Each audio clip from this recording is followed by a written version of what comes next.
Le PIP que nous venons de présenter est un projet très ambitieux.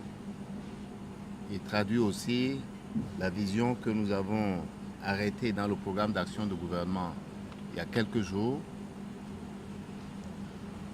et il traduit aussi les réformes qui sont à entreprendre pour que ce budget soit exécuté. Le projet de PIP, c'est plus de 800 milliards, vous le savez, 808 milliards. Ce sont des investissements structurants. Nous voulons la transformation de notre économie aussi. Nous voulons que cette économie puisse donner du travail surtout aux plus jeunes. Et c'est pour ça que, avec ces montants qui, cumulés, sont plus élevés que les projets d'investissement qu'il y a eu les 2 années précédentes, nous sommes capables non seulement d'investir dans les infrastructures, mais aussi d'investir pour la transformation de l'économie en même temps que nous investissons pour soulager nos compatriotes les plus démunis. Le gouvernement entend investir dans plusieurs secteurs vitaux pour booster le développement.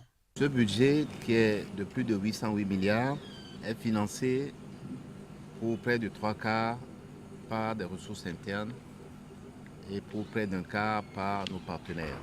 Je l'ai dit, il traduit la volonté de notre gouvernement de transformer notre pays, d'investir dans les infrastructures, le port qui va être modernisé, le nouvel aéroport qui va être construit et les routes qui vont être pour certaines retracées et pour d'autres réparées.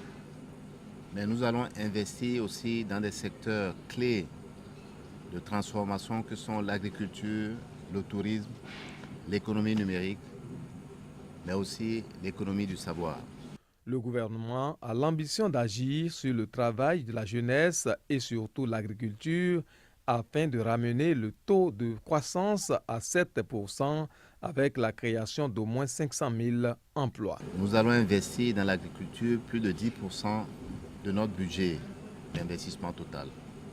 L'année prochaine, nous allons investir dans les secteurs sociaux près de 3 fois ce qui était investi les années passées.